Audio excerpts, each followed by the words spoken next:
Mr. F. Rizal as my moderator today, and Mr. Anthony and Mrs. Resti Rahayu as my examiner today, and also my supervisor, Mr. Putra Santoso. And my name is Muhammad Isan Agi Manura. Today I will present my proposal seminar, and the title the effect of fibers of some tuberous plant on level of short chain fatty acids and glucose like peptide 1 in mice feed with high fat diet. High fat diet is a food that contain high fat are often consumed excessively because they are widely available in various types of food and are liked by almost everyone around the world. This condition can lead to accumulation of fat, yes, which lead to obesity, which can lead to another metabolic syndrome.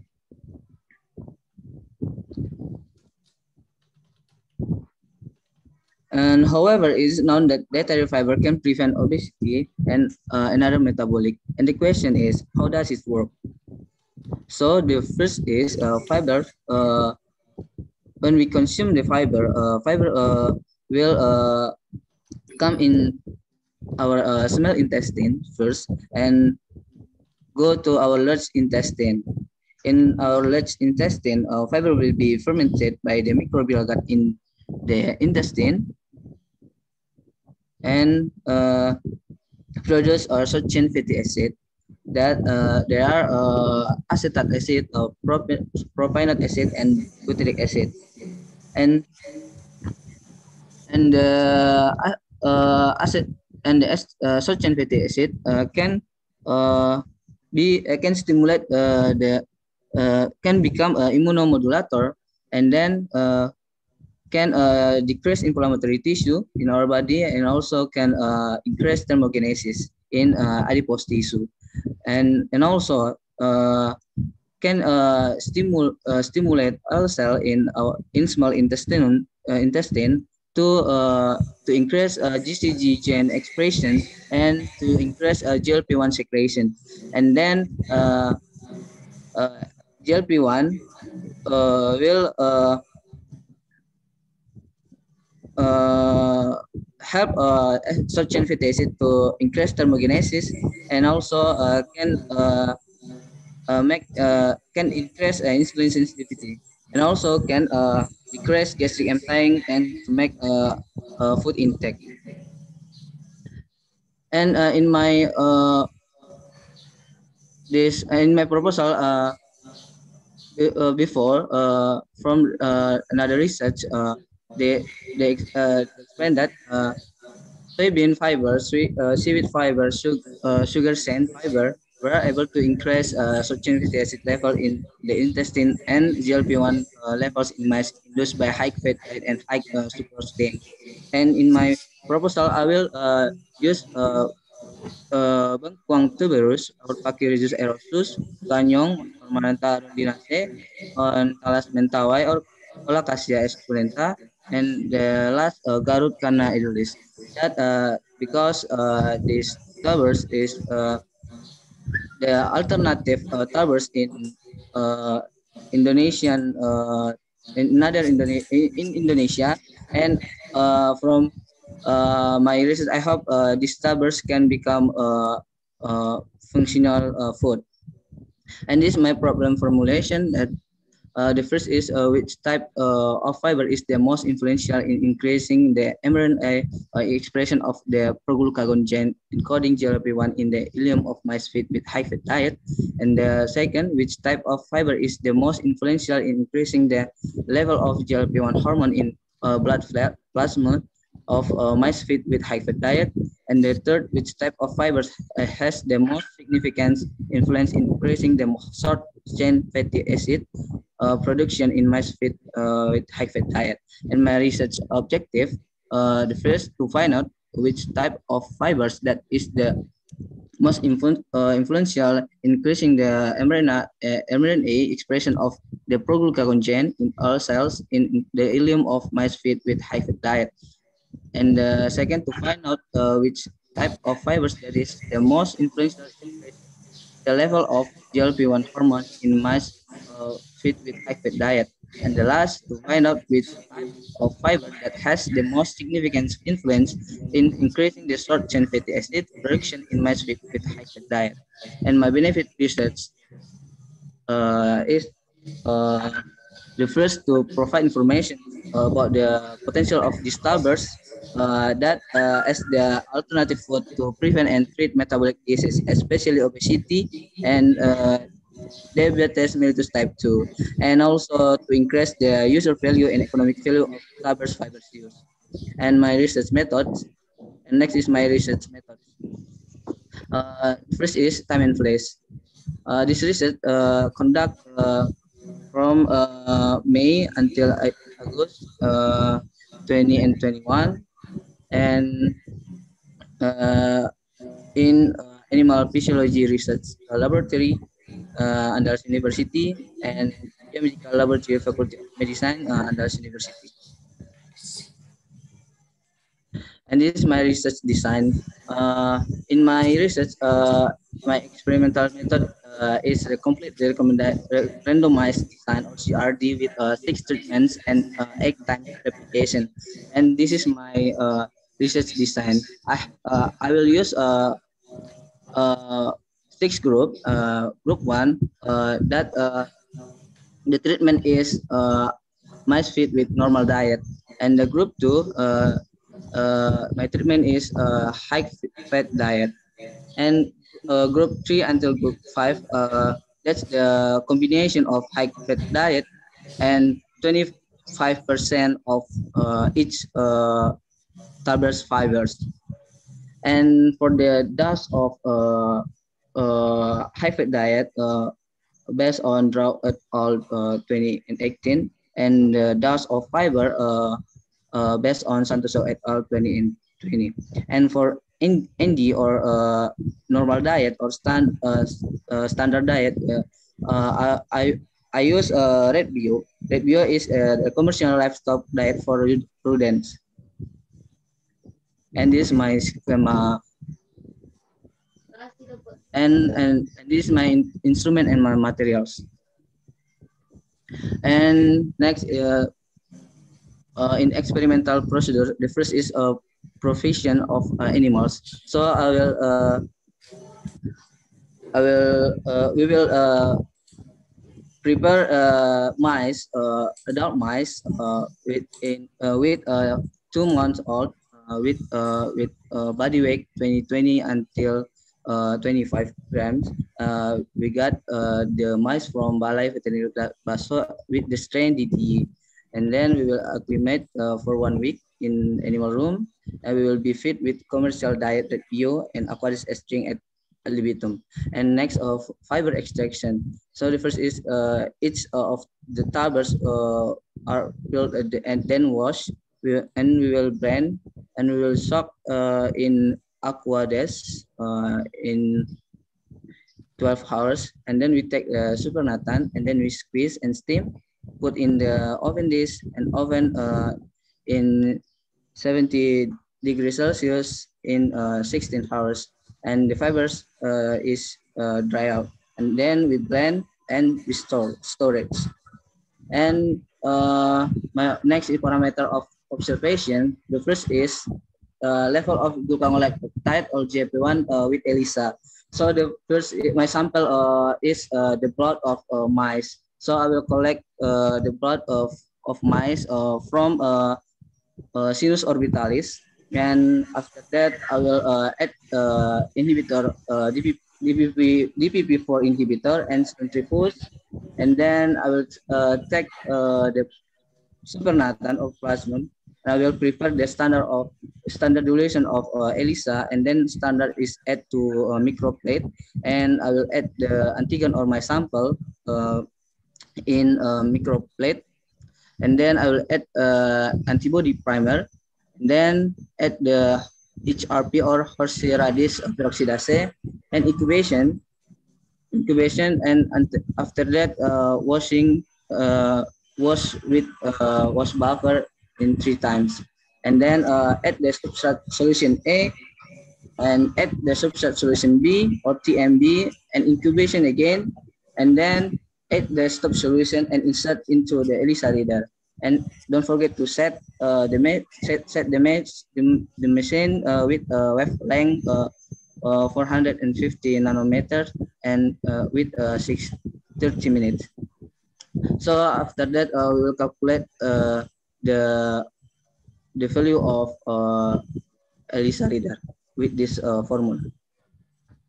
And then the second is level of mRNA expression of GCG gene or glucagon gene with RT-PCR. So my sample is small intestine or ileum tissue. So I will isolation the sample from the mice, and then I will do extraction RNA extraction with Trizol in vitrogen, and then I will measure the RNA concentration and purity with nanodrop, and then I will synthesize of cDNA with method reverse transcription with Promega kit, and then I will run to qPCR. In my qPCR, I use CyberGreen, and then we do verification, and we will calculate the expression level of mRNA with this formula, and I will calculate also relative expression level. So this is my primer.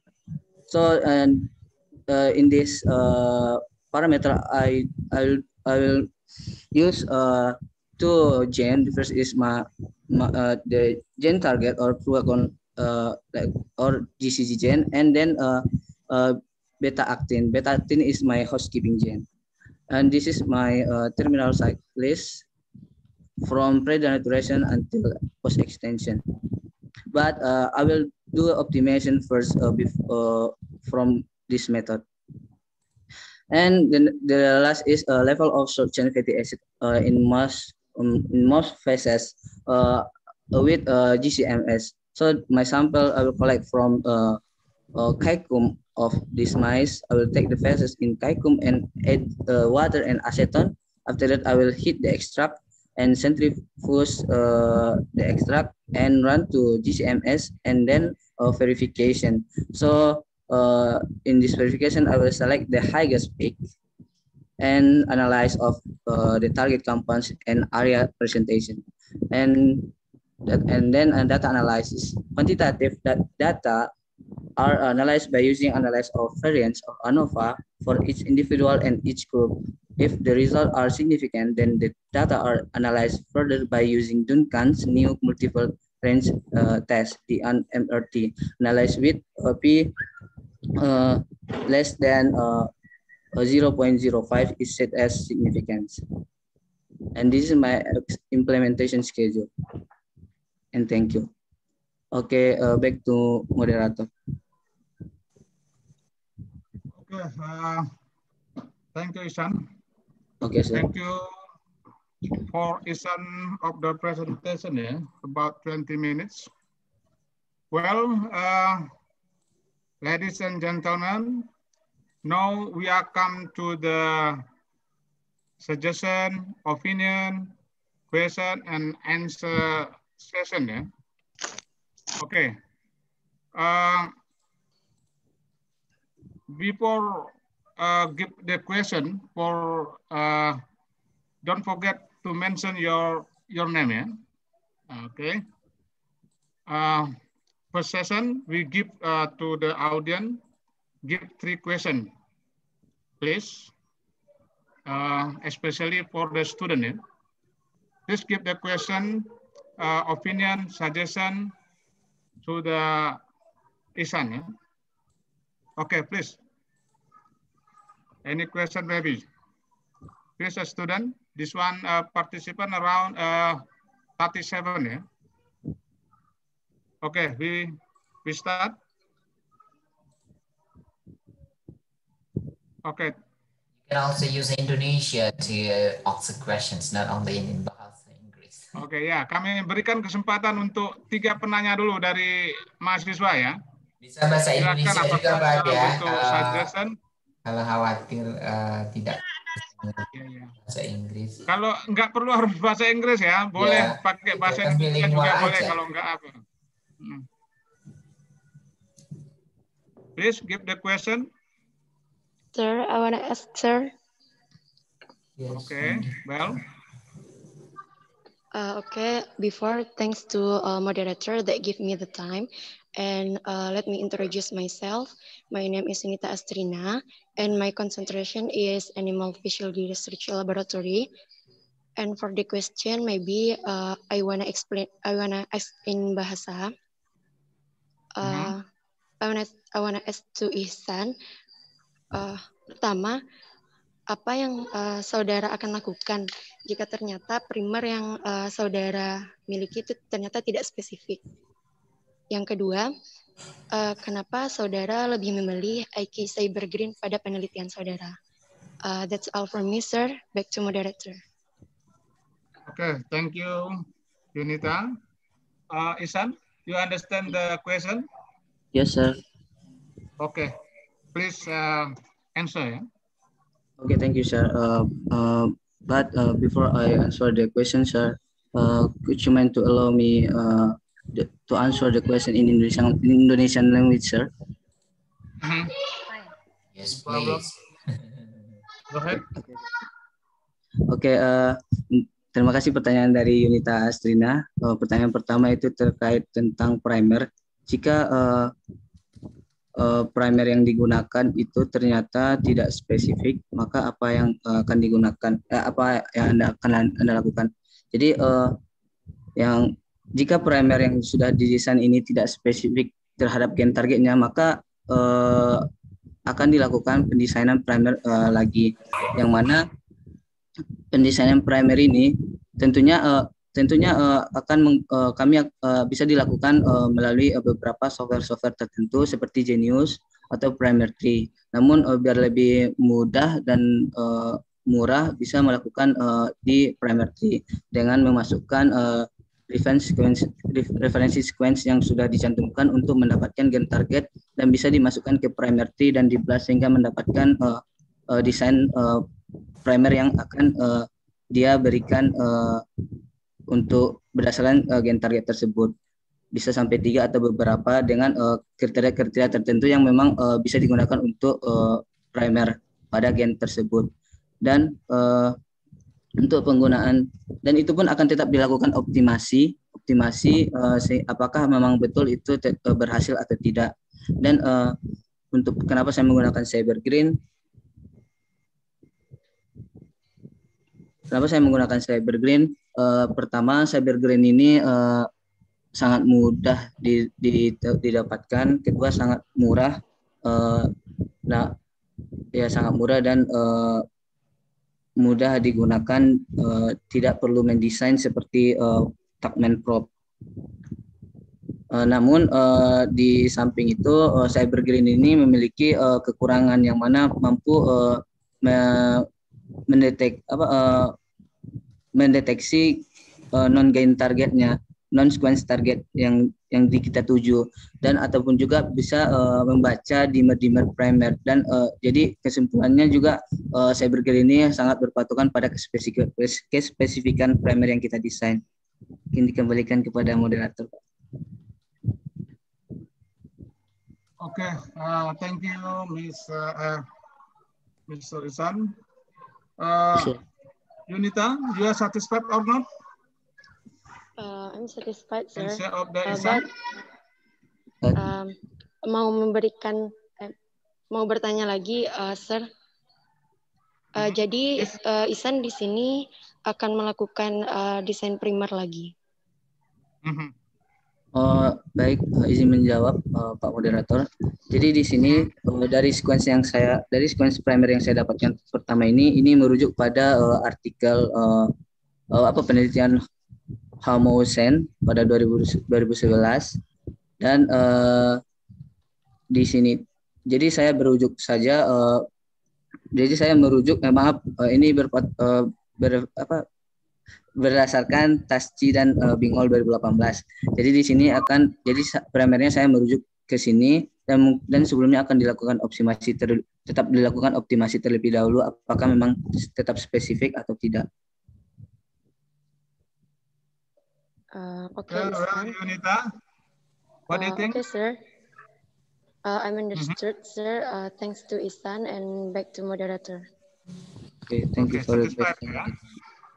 Okay. Well, we need any question? Please, the second question for the audience.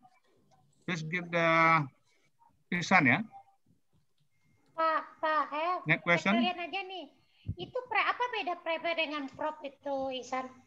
Ya, ada primer, ada propnya. Iya. Primer atau prop itu.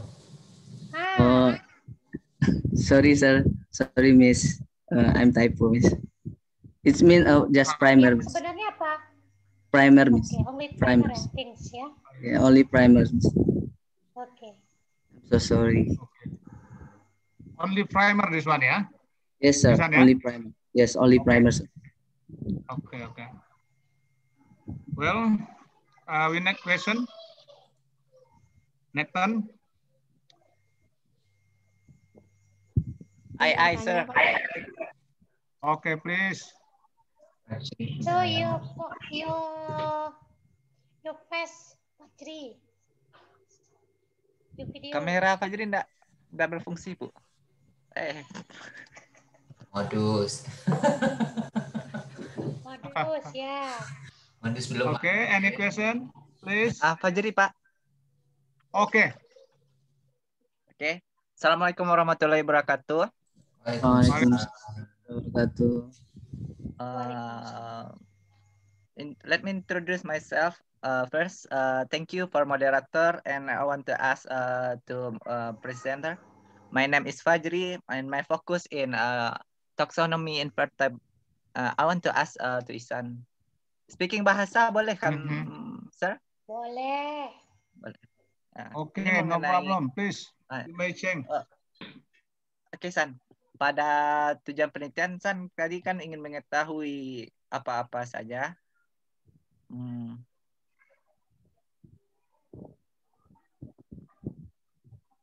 Kalau sahabat ini juga kayak itu, San. Kalau bisa itu pada poin 3 mengetahui apa saja tipe serat yang signifikan yang dapat mempengaruhi mengurangi chain bla bla bla, terserah lah.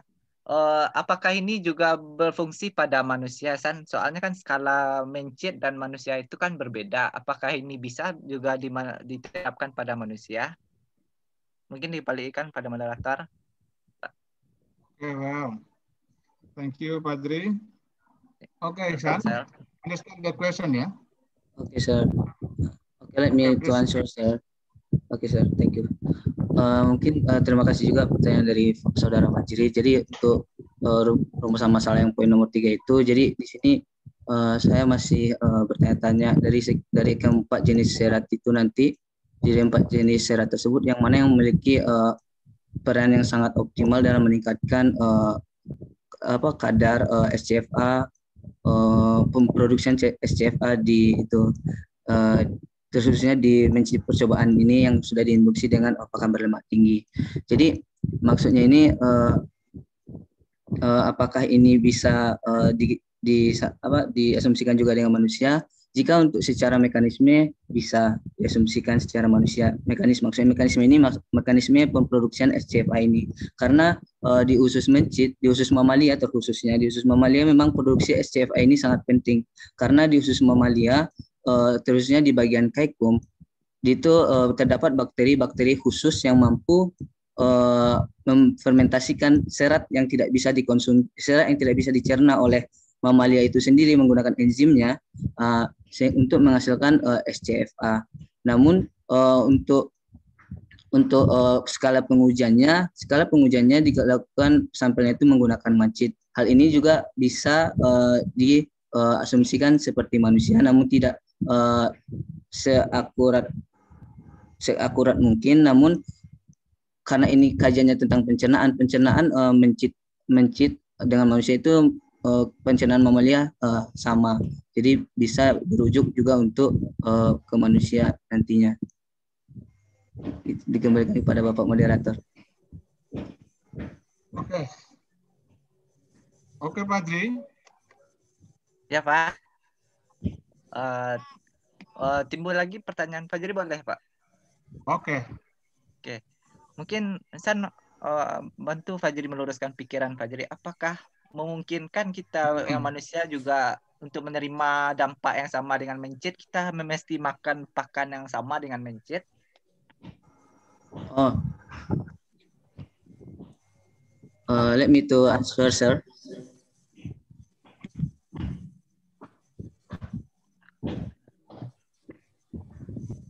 Oke,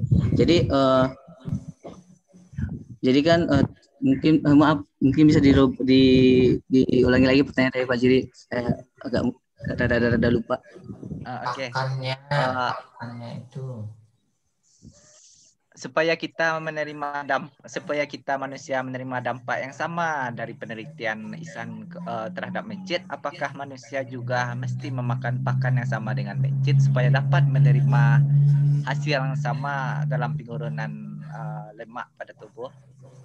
Oh ya, jadi sebenarnya pada penelitian itu kami menginduksi mencit itu memakan pakan berlemak tinggi yang harapannya dengan pemberian serat bisa mengurangi penyerapan makanan berlemak tinggi yang dikonsumsi sebelumnya tertangkal untuk di penyerapan di usus, sehingga tidak ada lemak berlebih yang beredar di tubuh ataupun penumpukan lemak di tubuh. Nah, itu bisa juga diasumsikan seperti zaman sekarang. Zaman sekarang adalah zaman yang instan dan yang penting serba enak kalau masalah makanan. Ya, karena orang-orang banyak menilai bahwa makanan enak itu makanan yang bentuknya bagus itu saja, tapi tidak menilai dari komposisinya. Dan itulah zaman sekarang banyak sekali makanan-makanan yang komposisinya itu sudah memiliki lemak yang sudah berlebih di dalam makanan tersebut. Dan itu sangat sering dan itu kebiasaan manusia sampai sekarang yang setiap hari dilakukan di seluruh dunia. Banyak makanan-makanan berlemak tinggi yang dikonsumsi. Namun tidak disimbangi juga dengan pakan atau makanan yang mengandung serat. Jadi bisa diasumsikan juga seperti manusia wajib. Mungkin ini kan interupsi Pak F. Mungkin Ihsan diinikan apakah yang ditemukan pada mencit ini nanti benar-benar memang langsung bisa digunakan ditiru manusia. Misalnya kan di sini Ihsan pakai serat 25% nih. Nah, itu mungkin maksud Fajri itu apakah dengan mengkonsumsi serat sedosis itu beneran nanti akan punya dampak langsung ke manusia, atau perlu pembuktian lanjut nggak dari ini gitu? Oh ya Pak, baik Pak. Terima kasih Pak. Mungkin izin menanggapi Pak, menjawab kembali Pak. Jadi kalau menurut saya itu bisa sebagai gambaran untuk manusia melihat dari perlakuan kami, itu perlakuan lemak tinggi yang kami berikan yang akan menyebabkan mencit tersebut mengalami penumpukan lemak atau obesitas, yang mana pakan yang kami berikan itu adalah pakan yang memiliki kalori di atas rentangan 30-60% yang akan dikonsumsi per hari. Jadi harapannya dengan pemberian pakan serat itu juga mampu mengurangi pengakumulasian lemak yang sudah yang akan terjadi ketika mengonsumsi. Tapi mungkin Ihsan. Ya, silakan. Sama tidak fisiologis manusia dengan mencit? Sama persis enggak gitu? Tidak sama persis Pak. Nah, oke. Kalau tidak sama, seberapa sama lah kira-kira? Kan Anda mau mengujikan. Ini kan aplikasinya nanti buat manusia. Nah, kira-kira yang Anda lakukan ini berdampak nggak ke manusia? Atau seberapa? Atau butuh studi lanjut, Kak? Itu pertanyaannya, jangan kemana-mana. Ya, fokus aja. Ya, Ihsan dengar pertanyaannya dulu. Nah, misalnya Anda cobakan ke kata gitu, ke kata. Nah, kira-kira ke manusia seberapa? Kan gitu tuh. Nah, ya, ini kan baru kemencit ini. Jangan-jangan nanti sudah langsung orang gitu kan. Apakah ini akan efeknya sama seperti kalau itu orang obes? Tentu ada alasannya ya Pak. Tentu ada alasannya kenapa milih mencit ini. Itu yang pengen dikejar Fajri itu. Oh baik Pak. Berapa? Itu pertanyaan bagus itu. Izin menjawab Bu, seberapa mendekatikah pengujian yang dilakukan pada mencit ini jika dibandingkan ke manusia? Hampir mendekati, bisa sampai 80%. Namun jika ditinjau dari hampir serupanya juga proses pencernaan pada mencit tersebut dengan manusia, karena kajian yang saya kaji di sini pencernaan, terkait dengan pencernaan. Begitu Pak, Bu. Oke, Ihsan ya. Padri, gimana Padri? Satifas, agree or not? Cukup dimengerti Pak, insya Allah. Dan pertanyaan Ihsan cukup dimengerti. Understand ya? Oke. Pak. Mungkin Ihsan begini Ihsan ya. Harusnya Ihsan juga harus jawab. Maksudnya tadi disampaikan katanya 80%. Nah itu memang data ilmiahnya seperti itu. Kenyataannya gimana? Nah, kata umpamanya ini diuji dengan babi gimana? Nah, mana yang mendekati gitu kan? Nah itu maksudnya. Jadi tak boleh jawab kira-kira around, tak boleh lah kan? Nah, gimana? Belum tahu kan? Tapi mendekati oke. Tapi pastinya berapa persen itu nanti dicari referensinya dulu ya. Baik Pak. Ada studi lanjut lagi baru bisa memastikan itu. Oke, thank you Ihsan. One question more ya. For the izin bertanya Pak. Oke. Please. Thanks to moderator. I'm Fadil Rahma. I have a question for Ihsan. Pada salah satu parameter tadi Ihsan mengatakan bahwa akan mengukur level ekspresi mRNA dari gen proglukagon menggunakan RT-PCR. Jadi yang ingin saya tanyakan, sebenarnya apa sih urgensi dari parameter ini? Dan arti kata lain, apabila misalnya tinggi ekspresi dari gen ini, itu akan mengindikasikan apa begitu? That's all. Thank you. Okay. Thank you, Fadila. Ihsan, understand the question ya? Yes, sir. Please answer. Jadi parameter yang saya lakukan yang tentang pengukuran mRNA ekspresi gen GCG gen ini menggunakan RT-PCR itu berindikasikan bahwa jika ekspresi gen GCG gen ini tinggi terekspresikan, itu bisa berindikasi bahwa syarat-syarat yang diberikan perlakuan tersebut mampu merangsang tingginya ekspresi gen salah satunya. Dikarenakan short chain fatty acid yang dihasilkan dari fermentasi jenis-jenis serat tersebut. Coba dilihatkan mekanismenya tadi, San. Maksud Dila itu apa sih pentingnya makna gen ini? Kan ini baru mRNA-nya aja, fungsi fisiologisnya kemana itu? Oh, baik Pak. Tadi kan di slide-nya ada menayangkan metode. Nah, apa mekanisme slide pertama tadi? Apa yang awal-awal? Nah, itu kan ada keterangan. Nah, ini. Oh, baik Pak. Jadi indikasi jika terstimulasi tingginya ekspresi gen ini itu dikarenakan itu diharapkan bahwa mampu memberikan efek yang lebih besar terkait anti obesitas, yang mana melalui pengurasan lemak-lemak yang tertimbun di sel adiposa melalui peningkatan termogenesis atau pembakaran lemak. Yang kedua juga meningkatkan sensitivitas insulin sehingga kadar gula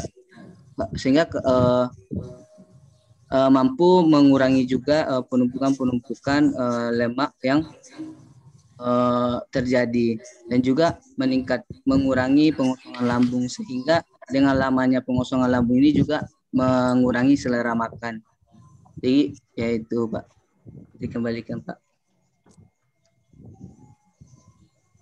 Oke, thank you Ihsan. Fadila, satisfied? Ya Pak. ingin memberikan komentar, Pak. Berarti nanti misalnya jika level ekspresi dari gen tinggi, berarti itu berarti efeknya baik begitu? Ya, apa harapannya begitu, San?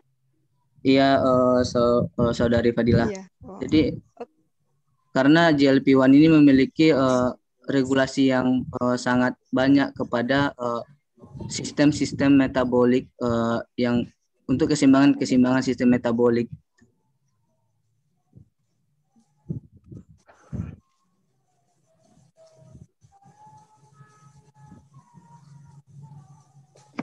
Gen GCG ini mengkodekan apa? Kan baru gen itu. Baik, Pak. Jadi gen GCG gen ini bisa menyebabkan lemak luru katanya tadi itu. Baik, Pak. Untuk apa gennya? Itu harus kan supaya Dilanya lebih paham dia. Jadi GCG gen ini akan jika terekspresikan akan menghasilkan protein fungsional, yaitu nama protein fungsionalnya glucagon-like peptide 1. Glucagon-like peptide 1 ini merupakan hormon yang mana hormon ini memiliki regulasi yang sangat banyak untuk keseimbangan metabolisme, terkhususnya dalam proses pengurangan akumulasi lemak di tubuh. Dan ini merupakan salah satu skema dari cara kinerja dari GLP-1 tersebut.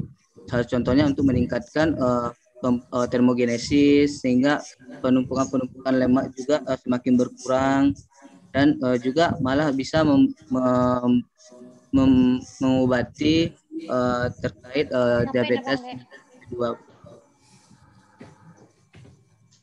Begitu, Pak. Oke, thank you, Isan. Fadila? Ya, Pak. Oke, satisfied or not? Ya, Pak. Terima kasih banyak atas keterangan dari Isan, sudah dapat dimengerti, Pak. Terima kasih, Pak. Oke, thank you. Thank you. Oke, the next session, we give the first examiner ya. First examiner Dr. Antoni Agustin ya. Welcome. Ya. Assalamualaikum warahmatullahi wabarakatuh. Halo ya. Assalamualaikum warahmatullahi wabarakatuh. Iksan, ada beberapa yang mau ditanya ini. Saya pakai bahasa Indonesia aja biar jelas nanti jawabannya juga, biar connect ya. Yang pertama itu seratnya itu apa aja itu ya? Coba tolong lihatkan serat yang digunakan.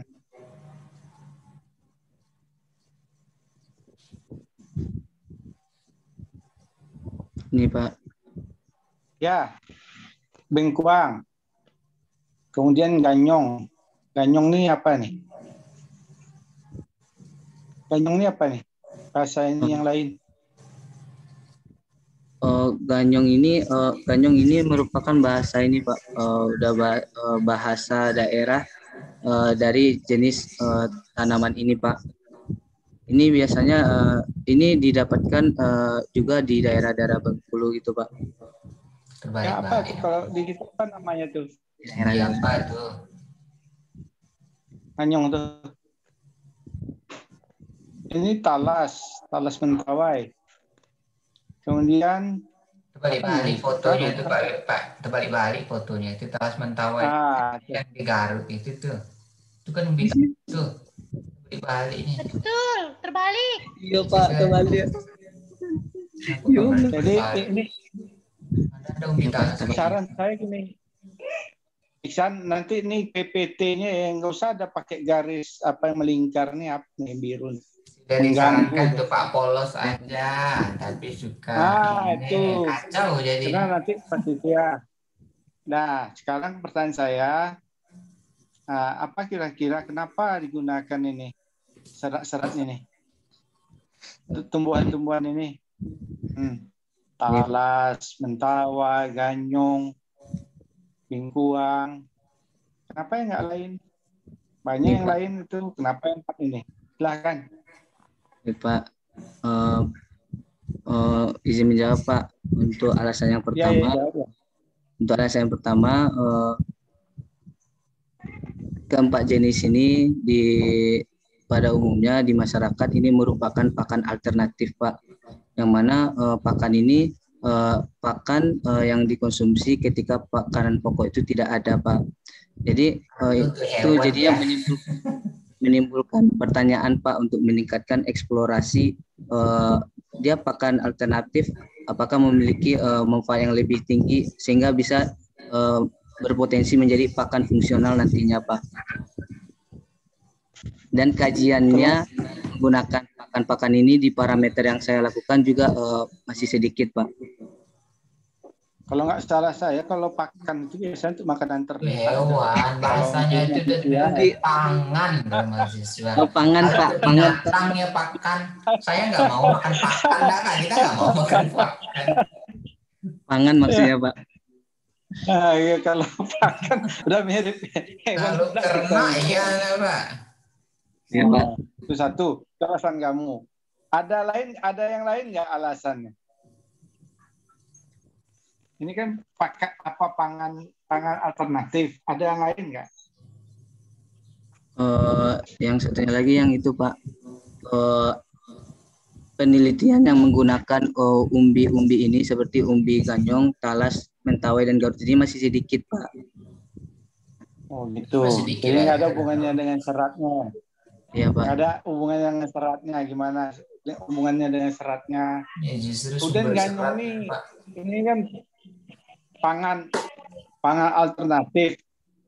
Jarang-jarang nih kayaknya orang mau makan ini nih. Nah, iya, ini yang model talas apa. Jadi tolong kenapa ini yang 4 digunakan? Kenapa itu ya? Nah, ada itu berikutnya. Coba ke metodologi.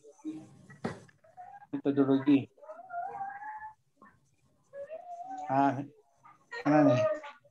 Bawahnya lah kalau ini. Ini.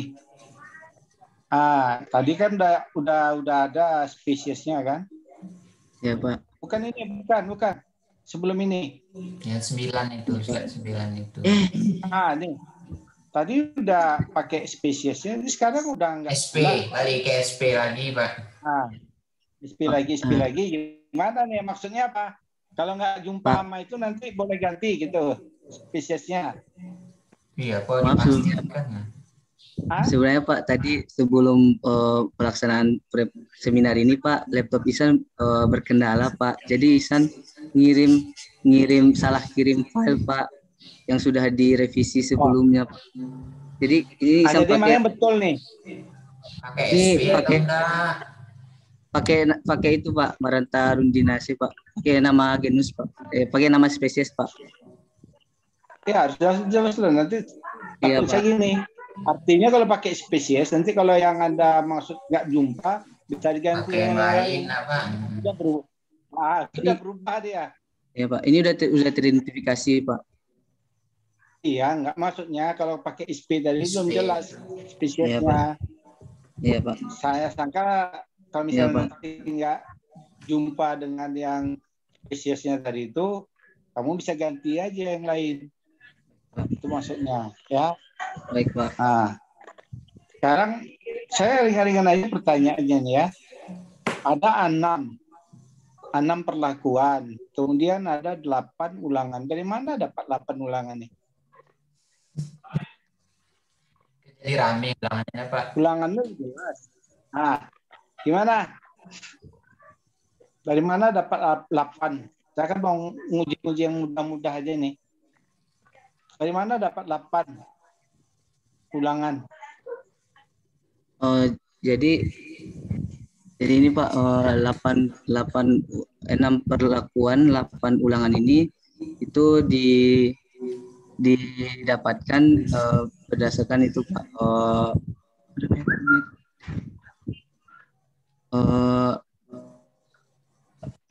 rumus. Dulu Faisal namanya. Rumusnya itu Coba masukkan di rumus berapa dapatnya itu benar 8 maksud Pak Anton itu? Oh enggak. Nah, kenapa 4 jangan-jangan tuh. 6 kurang 1. T kurang 1, R kurang 1 lebih besar daripada 15. Nah, 6 itu berarti cuma 4 lah itu. Ulangan. 4. 4 itu udah memenuhi syarat. Nah, Iya, kalau Pak. sempat saya tanya lagi. Mau Ini, 4 atau 8? Ini Pak, kenapa menambah 8 Pak? Karena di parameter Isan ini Pak, yang terusnya di ELISA, Isan tuh pakai sampel darah Pak. Jadi sampel darah itu memang susah pengisolasiannya dari 1 mencit Pak. Jadi perlu penambahan mencit Pak, biar sampel darah untuk ELISA itu tercukupi Pak. Dia satu perlakuan 1 dong, nggak bisa dicampur-campur. Digabung aja semuanya. Jadi gabung nggak boleh. Nggak kayak gitu lah itu. Gimana tuh? Bukan digabung-gabung, Isan. Kalau Iya, nggak Pak. mau nggak bisa dia.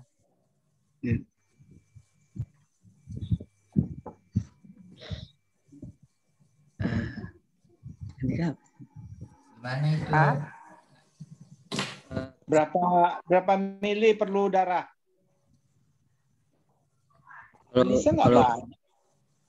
Kalau untuk itu Pak, kan nanti kan untuk 1 mencit kemarin waktu saat penguji cobaan Pak itu nggak sampai full 1 mili Pak itu Pak. Dan itu pun harus disentrifus Pak, dan yang diambil itu plasmanya Pak. Mencukupi itu Pak Anton, mencukupi. 5,5 cc aja cukup plasmanya itu untuk mengukur GLP-1. Nah ya, artinya bukan karena itu tadi alasannya sampai 8 segala macam. Nah, belum lagi nanti saya tanya kalau mati nanti apanya sebelum ini gimana? Ini kan pakai CRD, RAL. Nah, kalau treatment tadi itu satu mati, tidak memenuhi, gimana? Saya mati misalnya. Mau diganti? Gimana? Ganti? Gimana? Mudah-mudah aja pertanyaannya nih. Ya, gimana itu konsep loh Teza?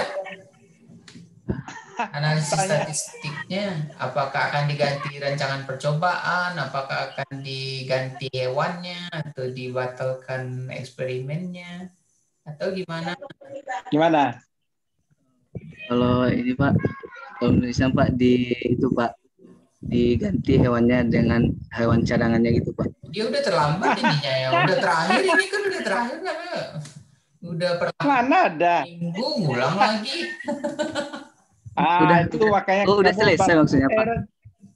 Ral, kamu dapat nilai berapa ini?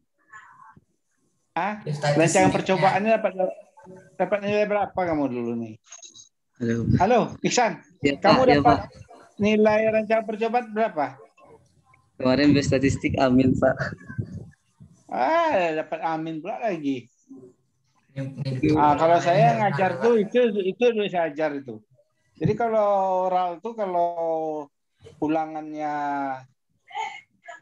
tidak memenuhi, ya dia ada caranya. Buka buku Sterlentori, boleh. Nggak perlu pakai diulang nggak perlu pakai data hilang, nggak ada. Itu aja. Buka buku buka buku Sterlentori, ya. Baik Pak. Nah udah. Sekarang saya baru masuk ke yang ini, yang agak apa tadi yang ringan-ringan tuh baru kan. Nah, sekarang baru yang itu. Tadi ada 3 parameter ya. Ya Pak. Apa 3 parameternya tadi? Jangan ketawa Iksan. Ya serius Iksan. Serius nih. Itu Pak. Mana parameter pertama? Ini Pak yang mengukur. Yang pertama itu mengukur itu Pak kadar hormon GLP-1 di darah ya, Pak melalui ELISA Pak. Ya caranya. Ini caranya tadi mana cara? Ini Pak. Ini baru-baru instrumen dan material. Nah, apa dari sini dapat? Ya, pertama ini apa yang dapat? Data apa yang dapat? Dari sini Pak. Halo. Iya Pak. Apa yang dapat? Ya, apa yang dapat data dari sini? Waktu pengeluksan sampel ini maksudnya Pak? Atau data yang diperoleh dari pengukuran ini apa maksud Pak? Data yang diperoleh dari pengukuran ini itu mengetahui nilai absorbansi Pak. Absorbansi diketahui. Apa absorbansi? Jadi Pak, untuk mengetahui nilai absorbansi dari hasil LISA ini sehingga bisa dijadikan sebagai itu Pak acuan berapa kadar hormon GLP-1 yang ada di darahnya Pak. Jadi yang akan didapat kadar daripada hormon glukon, light peptide 1, ya. Hah? Iya Pak. Dalam bentuk apa dia nanti dapat tuh? Persen atau apa? Ya satuannya apa tuh?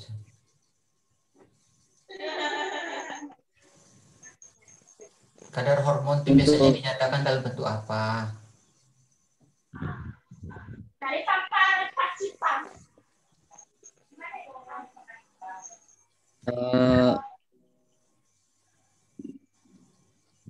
Nah, maaf Pak, saya tidak tahu Pak.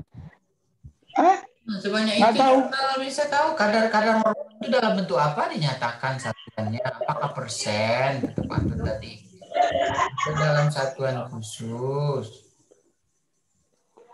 atau kalau macam enzim dia unit. Iya, nah, ini kalau hormon apa? Miligram per mili misalnya apa?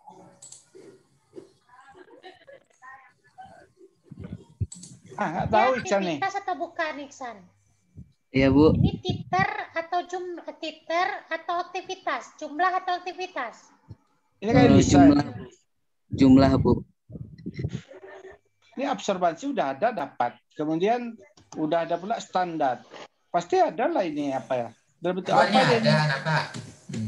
Iya. Apa nih satuannya? Apa satuan kadar hormon itu yang umum GLP-1? Kan udah banyak sebanyak itu referensinya.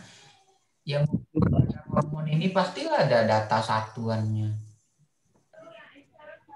Nggak dapat. Nanti cari lagi lah. Baik Pak. Yang kedua, parameter kedua. Mengukur tingkat ekspresi hormon gen proglukagon Pak. Ya. Tadi saya pertama tadi itu dikerjakan di mana tuh? Yang pertama tadi.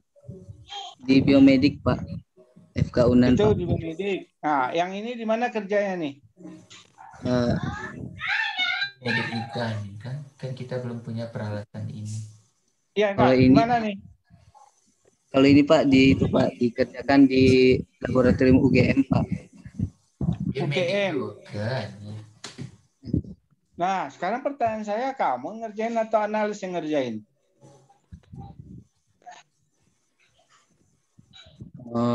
Kamu yang kerja atau analis yang di sana yang ngerjain? Itu saya tanya dulu. Combine Pak. Combine-nya apa Pak, nih? Tahu. Tapi Pak tapi yang didahulukan itu yang analis yang mengerjakan Pak. Udah tuh kamu cuma kirim sampel gitu aja? Tidak Pak. Ikut juga Pak. Ikut juga. Kalau di biomedik gimana tuh? Yang ELISA gitu aja kok harus analis? Bisa nggak kita masuk ke dalam, kita yang kerjain? Bisa. Cuma aja. Riset canggih. Tapi dia masih riset canggih, tapi orang lain yang ngerjain nggak akan terekam di apa kamu nanti step-stepnya.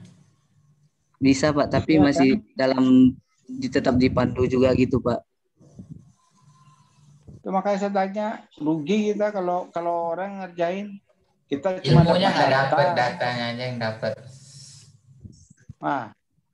Berarti ini yang ini di UGM kerjanya ya? Iya Tadi Pak. katanya. Sekarang boleh nggak masuk ke labor orang tuh? Pandemi ini. Ini saya tanya deh. Isan kan kerja di sana, di lab biomedik sana dah. Iya, Bisa magangnya dulu. juga di lab biomedik kok. Sudah itu sekarang kan kerjain PCR juga kan di ini di pusat diagnostiknya. Ya Pak. Terus di proposal ditulisnya di mana mau mengerjakan ini? Di UGM? Iya, sekarang di UGM. Atau di ini tadi nggak ada disebut tempatnya di UGM. Kok tiba-tiba meloncat ke UGM? Aduh, ini salah pipit. Ini Pak, ini di UGM Pak, dikerjain Pak. Kalau yang Elisa di biomedik Pak. Jadi kamu pergi ke UGM? Tidak Pak. Hah? Tidak Pak. Tambah nggak ngikut kerjain. Kamu kirim. Sampelnya. Ini mah kalau mau gini rugi lah nih. Nggak bisa kerja di sini nih. Bisa bantuan sebenarnya di lab biomedik ini mereka sudah sangat established, dan Ihsan ini dulu magang apa namanya, magang yang sebulan itu kan juga ngerjain ini di biomedik, planningnya juga di biomedik kok gitu. Itu prosesnya. Iya, paling kamu nanti nanti sebab ini kan di emailing ini nanti apanya optimasi di emailing itu yang perlu itu. Kalau enggak bisa gagal ini apanya. Ada apa datanya? Coba lagi tadi. Coba. Ya, Pak. Itu primernya tadi, coba primernya. Ini Pak. Primer untuk primer ini Pak fungsinya untuk sekarang ada berapa ini apanya? Sequence-nya ada berapa nih bahasanya? Bahasanya ada berapa nih? Forward. Ya berapa sih? Primer forward-nya ada berapa? 20 Pak. Kalau yang forward-nya 20, yang reverse-nya juga 20 Pak. Iya Pak. Kalau begitu nanti apanya produk PCR-nya ada berapa KB nanti nih? Ada berapa base? Ada berapa? Diperkirakan. Diperkirakan target berapa? Targetnya itu 130 Pak. 130 apa? 130 jumlah bahasanya Pak. 130. Itu berapa kali siklus tuh kamu? Cycle-nya berapa kali? 40 Pak. 40? 40 ya. Kalau 20-an itu lebih lah dari 1000, masa 100-an? Gimana nih? Maksud Bapak amplikonnya ya Pak? Iyalah, produk PCR-nya. Fragmennya itu berapa ukurannya? Kan punya target. Nanti kalau sekian, 1400, 1300, di elektroforesisnya itu menunjukkan dia, kalau tidak bukan. Itu kan? Iya Pak. Kayak gitu PCR tuh. Iya Pak, seperti itu Pak. Ya berapa targetnya? Targetnya 100. Yang GCG ini berapa targetnya? 130 Pak. 130 basah. Iya Pak. Kecil tuh berarti ya ke bawah ya? Iya Pak.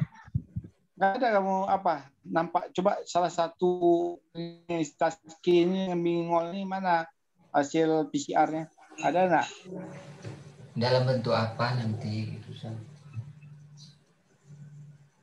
Di laptop pisan Pak, di jurnalnya Pak. Oh gitu. Tadi bermasalah laptop. Laptopnya pindah ke ini. Sekarang jurnalnya juga. Pak, jurnalnya di dalam laptop yang bermasalah. Jadi yang nggak bermasalah yang mana nih sekarang? Nah ini nanti akhirnya dalam bentuk apa ini? Kalau tadi satuannya. Kalau ini dalam bentuk apa hasilnya? Ya nilainya itu berapa? Apa? Kalau tadi kan katanya berapa? Parameternya apa? Parameternya nanti apa? Parameternya itu Pak, CT-nya Pak. City-nya. Nilai City. Ya Pak, nilai City. Jelas-jelas lah ngomongnya City itu apa. Apa tuh City itu? Ngerti nggak orang di sini City Ya, Pak. membahasakannya itu yang inilah. Nilai City itu dia itu Pak, City adalah threshold yang mana ini nilai City itu di mana nilai terdeteksinya sequence target kita gitu Pak. Jadi nilainya dalam bentuk apa tuh? Angka biasa? Angka Pak. Ya, satuannya persen apa, juga? Kalau angka. Nggak ada contohnya nih. Saya kasih contoh.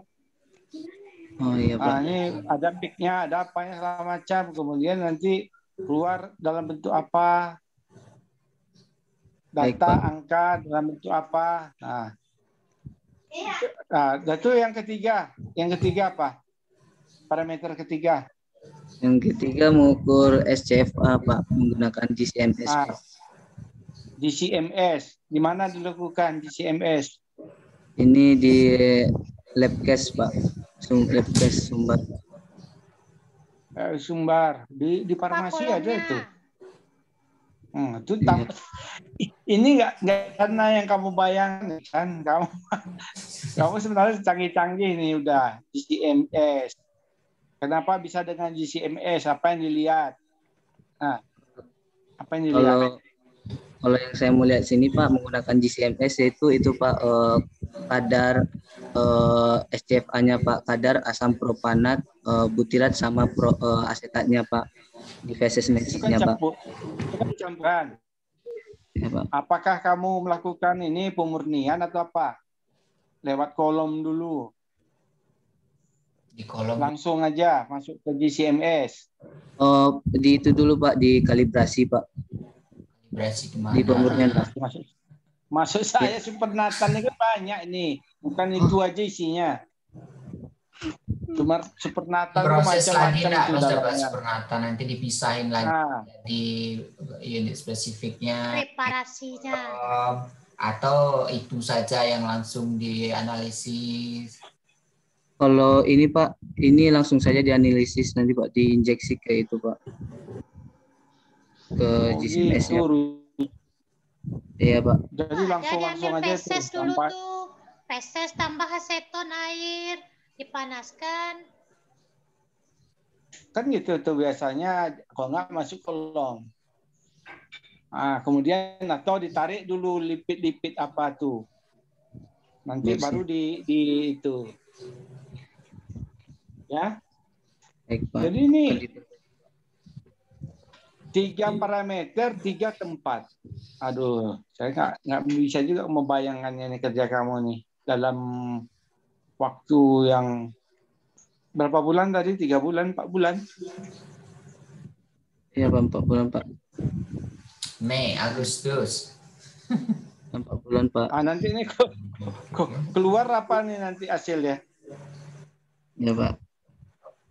Ya ini apa yang keluar nanti dari GCMS ini, apa yang keluar?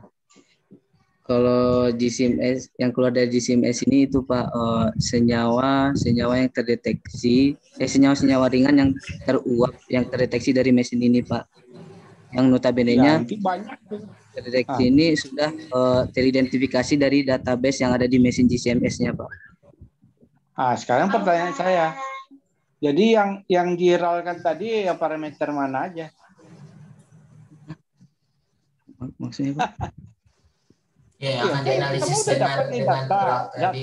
Parameter 1, 2, 3, yang mana aja yang diralkan? Analisisnya, Pak. Ya. Semuanya parameternya kamu itu kan distatistikkan. Iya Pak. Iya. Iya Pak. Jadi kamu nanti, karena kamu akan, saya nanti ini misalnya nanti kan dapat nih angka-angka ini. Sebenarnya kita kan statistik tadi rancangan digunakan untuk, Anda kan ingin tahu ini lebih mana lebih itu ya, lebih bagus untuk digunakan sebagai syarat yang bagus, yang paling bagus kan gitu ya. Iya, Pak. Nggak bisa dengan ini aja secara kualitatif. Kalau sekian ininya itu udah menunjukkan bagus gitu. Jadi nggak usah pakai statistik. Nah, ada angka-angka itu kategori, termasuk kategori. Kalau ini tinggi sekian, apa namanya itu istilahnya itu? Kategori-kategori itu. Sebab tadi ada nggak ngerti juga apa dalam bentuk apa satuan, dalam bentuk apa, gitu ya. Ini nggak tahu satuan hormonnya dalam bentuk apa dapat nanti. Juga ini kan bisa juga ngitung ini nih, ngitung berapa persentasenya juga bisa ini sebenarnya kalau pandai, ya. Nah, cuma saya tadi agak ini juga kalau kerjanya 3 tempat yang satu di Labkes, yang satu di WM, satu lagi di medik, di kedokteran. Saya membayangkan Ihsan, sekarang dalam pandemi belum tentu orang kita aja belum tentu mau menerima. Nah, sementara kita sampel kita harus sekian, harus cepat, harus itu, ya kan? Penanganan, segala macam. Kamu bawa sampel aja dengan pesawat itu udah ini. Udah tuh bulan Mei ini, sampai bulan Mei itu udah nggak bisa.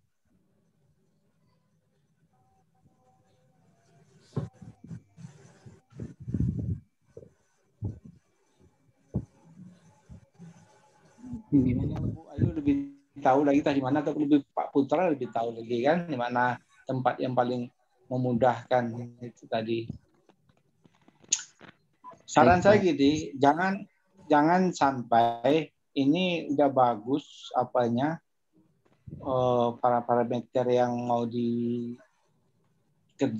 tapi nggak kita yang ngerjakan. Nah, kita tahunya cuma teori-teorinya aja, rugi kalau saya. Karena kalau kamu yang ngerjakan, itu akan terekam seumur hidup di memori.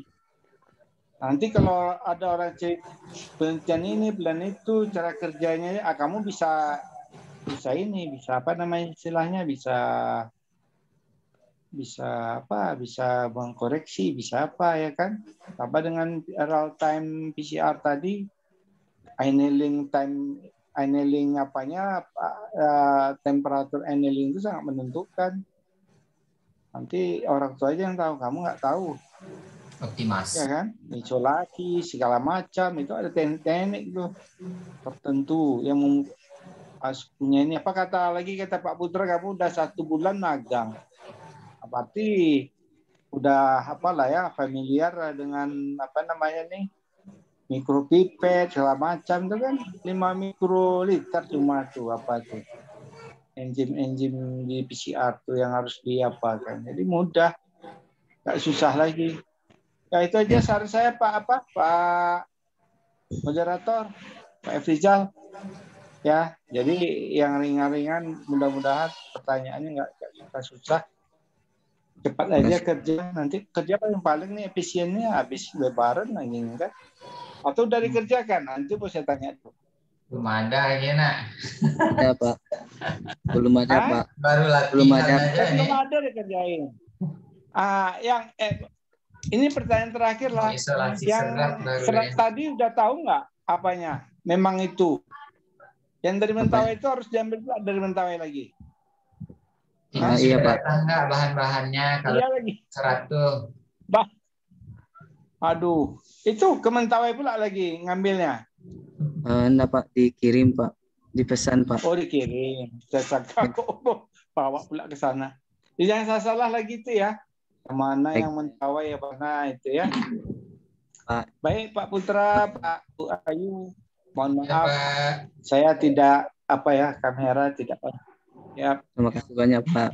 Udah Pak F, udah selesai Pak F. Pak. Oke, thank you. Pak Anton, thank you. Terima kasih. For your question, your suggestion. Oke. Oke, San ya, bisa dipahami semua apa yang disampaikan oleh Pak Anton ya, Pak Isan ya? Iya Pak, biar lebih belajar lagi Pak. Oke, next question we give to the Dr. Rasti Rahayu ya. Terima kasih Pak F. Di sini lagi Hasan nih. Isan. Ya Bu. Oke, Ya, Bu. siap lanjut. Lanjut Bu. Itu minta itu tuh siapa tuh Isan? Oh, itu tante Bu. Oke, tantenya. Di mana tuh lokasi tantenya tuh? Di Pasaman Bu. Oh, di Pasaman. Iyalah. Mau lihat Isan tampil ya. Adik mama. Kok mamanya nggak ikut? Isan. Tante aja lah Bu. Kita ulas sedikit deh yang disampaikan Pak Antoni. Iya, Bu. Seperti yang disampaikan Pak Tony, nanti mungkin bicarakan juga dengan Pak Put gitu. Ini kerjaannya memang kalau dikerjakan di tempat kita semuanya ini sangat memungkinkan ya, sangat memungkinkan. Tapi tentu ini butuh penghandalan. Nah, yang terpenting sekali memang kita kalau dapat melakukan sendiri. Kenapa Ibu melakukan GCMS itu satu parameter cuma di S2 ITB, tapi saya yang melakukan dari ekstraksi sampai bertidur malam di labor, mengujikan, running satu-satu kan gitu tuh. Nah, itu memungkinkan nggak buat Anda gitu. Nah, kenapa kalau bisa itu akan memberikan pengalaman seumur hidup kan gitu kata Pak Tony itu akan membekas. Ibu pernah merusak kolom harga 19 juta apa 18 juta itu. Karena kolom itu kan sebenarnya yang polar lalu dengan polar, non polar dengan non polar kan gitu. Nah, itu yang saya lakukan. Akibatnya kolom saya gunakan sama dengan pelarut, akhirnya luruh rasa absorbansi satu kolom itu. Jadi 18 juta kalau nggak salah itu ya. 98 kalau nggak salah Ibu. Tapi itu punya pengalaman, saya ngerjain sendiri dari A sampai Z gitu. Nah, cukup satu parameter itu apa? Nah, mungkin nggak kita pilih aja, mungkin ada mahasiswa lain yang bisa mengerjakan ini. Nah, sehingga bisa punya pengalaman pribadi satu, kan gitu tuh. Nah, terlepas dari itu nanti bisa apa enggaknya, Ihsan harus tetap tahu cara kerjanya seperti tadi, ketika mengambil sampel itu yang penting itu kan ada mengukur jumlah juga ya. Kalau jumlah itu tentu berapa yang tersampling atau berapa beratnya, berapa volumenya, itu akan mempengaruhi tidak nanti hasilnya. Membandingkan satu sama lain kan, Anda kan mau membandingkan satu sama lain tuh. Terambil cuma sekian mili, sekian kayak gitu, yang 1 gram atau apa kan gitu itu. Nah, itu sangat mempengaruhi jumlah karena ketika kita membandingkan satu sama lain itu kuantitas, cara kerja itu harus persis sama kan gitu tuh. Ya enggak? Ya, Bu. Nah, ya, Bu. Seperti ngambil fekal, mengambil itu tadi tuh di Tadi Kaiku mengambil fesesnya ya diambil ya? Iya, Bu, fesesnya, Bu. Itu diekstraksi, ya itu akan melihat asam asam lemak rantai pendek ya itu kalau nggak salah ya yang diambil. Iya, Bu. Nah itu maknanya apa itu? Mencirikan apa itu kira-kira?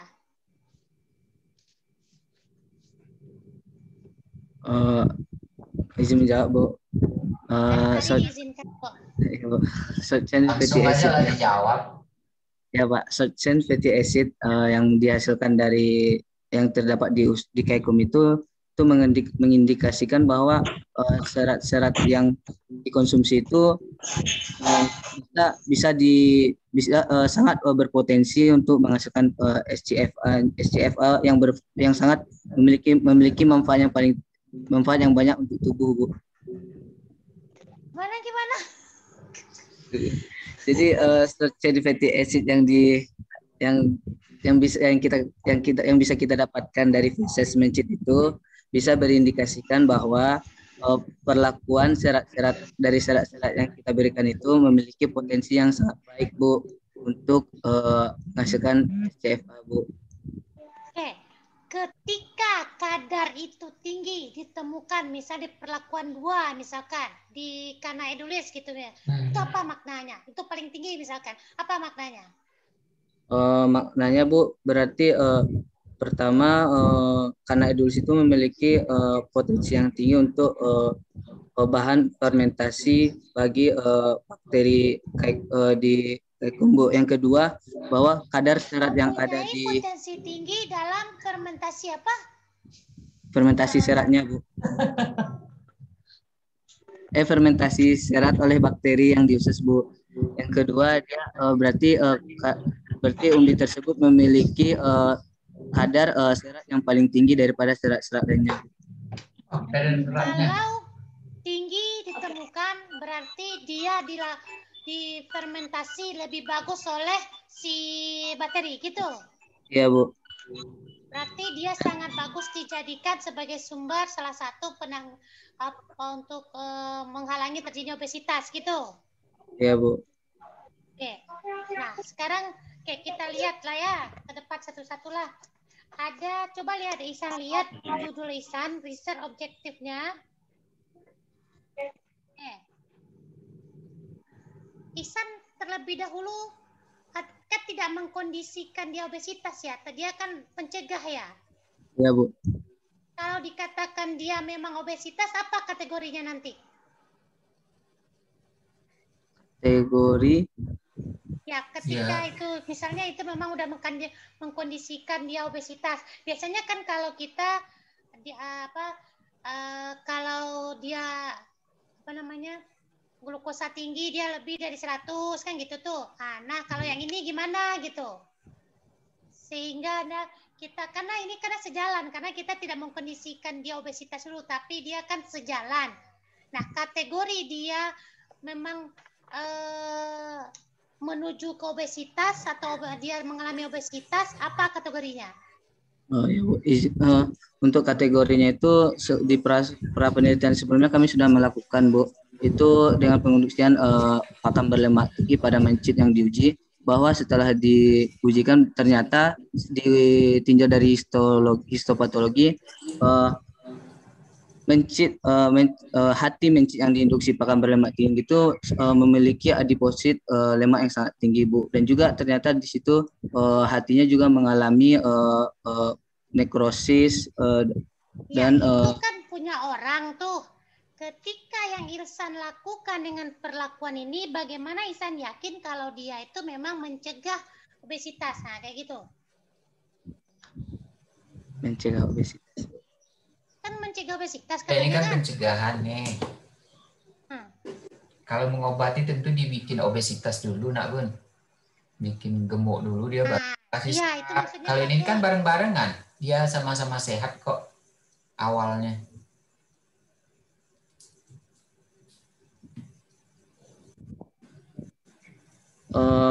Jadi nanti dibandingkan, Bu, mencit yang diperlakukan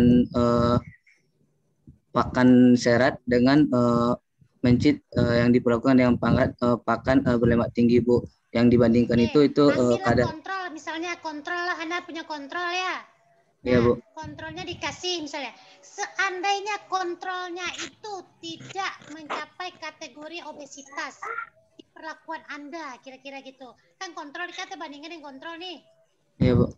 Nah, gimana caranya lagi tuh? Ternyata seiring dengan perlakuan, Anda kasih makan berlemak tinggi, ternyata yang kontrol sendiri tanpa dikasih serat, ternyata dia memang enggak ini juga. Tidak obesitas dia. Nah, gimana kira-kira? Tidak obesitas. Bu, harapannya yang kontrol itu memang tidak obesitas, Bu. Oh, enggak. Ini gimana nih? Saya interupsi lah nih, Bu. Pak, iya, Pak F. Pak. Kan tadi tujuannya untuk ini ya, asam lemak rantai pendek ya. Kan itu ya, Pak. Itu yang terbentuk. Ya bandingkanlah dengan yang kontrol. Kontrol memangnya banyak. Makanya saya tanya tadi apa bentuk apa ini tadi satuannya. Kalau ternyata asam rantai pendeknya udah banyak nih. Ini jenisnya bla bla bla bla dari GC tadi. Kemudian dikontrol cuma tidak ada, misalnya ada satu. Kalau yang telah dikasih itu banyak terdapat asam lemak rantai pendek misalnya.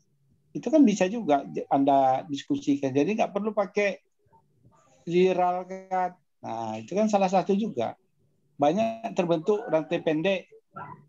Tadi apa tadi rantai pendeknya tadi? Yang terbentuk? Propanat, asetat, sama butirat. Itu kan. Kalau yang kontrol terbentuk juga nggak itu? Itu aja Anda lihat udah jelas tuh. Udah beda tuh. Nggak perlu obesitas. Obesitas susah nanti. Iya kalau obesitas ya, kalau enggak wah susah kata Bu Ayu kan. Itu aja saran saya itu aja ya. Paham Isan? Paham Bu, paham Bu. Lebih paham Pak Antoni lagi, sekilas sekali masuk baru Pak Tony ya. Iya Bu. Ternyata kita nggak di berat, nggak di apa, tapi di produk akhir membandingkannya. Sekilas aja Pak Tony masuk cuma baru. Ya Bu. Ya. Iya Bu, ya Bu. Coba di judul Anda tuh atau di apalah, di masalah itu ya, di masalah dulu. Di formulasi masalah. Itu tipe-tipe serat, itu tipe serat apa? Jadi serat tekstil, serat pendek, ada ya? Tipe serat itu. Maksudnya Bu, Type of fiber. Type of fiber. Kurang dia. Saya paham nih soalnya bahasa Inggris nih ya. Maksudnya Bu, itu Bu, tuberous maksudnya Bu. Tuberous apa nih? To Ya, ini find out apa with maksudnya? type of. Tipe Ya, dari Bu. serat. Coba. Type, kalau tipe serat yang terbayang oleh Ibu, tipe seratnya tipe seperti ini, mungkin seratnya bergerigi, lurus, pendek atau apa. Ini type of fiber ya. Bu. Atau sumber dari apa? Sumber dari serat yang Anda mau teliti. Iya Bu, maksudnya itu type of fibernya itu Bu, sumber dari jenis umbi yang dikasih Bu. Kalau bahasa Inggris itu type of enggak? Source lah, sumber. Type of source. Iya. Itu Irsan ya, makanya karena saya nggak kemampuan saya berbahasa Inggris tuh kurang mampu juga, tapi makanya jangan salah-salah kita nih. Yang itu tuh. Jadi kalau ketika bicara type of fiber, it means apa? Tapi ketika resource-nya, sumbernya itu Anda baru mengacu ini sumbernya dari sini gitu. Kalau mau lebih lanjut lagi baru nanti IP-nya mungkin akan ada gitu ya. Iya Bu. Maaf sebelumnya Bu. Oke. Nah, Isan kan udah melihat semua bentuknya tadi ya. Ada kanedulis, ada keladi mentawai. Udah lihat semuanya. Sudah Ibu. Besok saya tidak mau lagi foto orang di sini. Sumbernya koswara, sumbernya apa gitu ya. Isan yang foto sendiri. Atau teman-teman Anda ini kan bisa berbagi tugas nih, kan banyak nih temannya. Itu akan lebih keren lagi ketika muncul nama Anda Pak Rizus Rosus dalam kurung Isan bla bla bla. Adiknya Mito gitu misalkan minta itu ya. Ada. Oke. Ini nggak ada satupun gambar yang milik dia nih, Bun. Nggak ada. Padahal ini talas itu di 100 kilo kita bawa dari Mentawai. Nggak ada fotonya. Bengkuangnya juga bengkuang dari internet nih. Iya, Pak. Di proposal juga. Jadi, pertanyaan terakhir nih, tapi ini sama sebenarnya dengan pertanyaan, tapi saya ingin tahu dari cara Isan menjawabnya. Kita kan abli bitum nih. Katanya kemarin pertanyaan Pak ini ikut nggak? Pak Aat. Abli bitum. Yang mana kita tahu dia memang memakan berlebih kayak gitu tuh. Energi yang masuk itu. Kalau menurut Isan, Bu, sejauh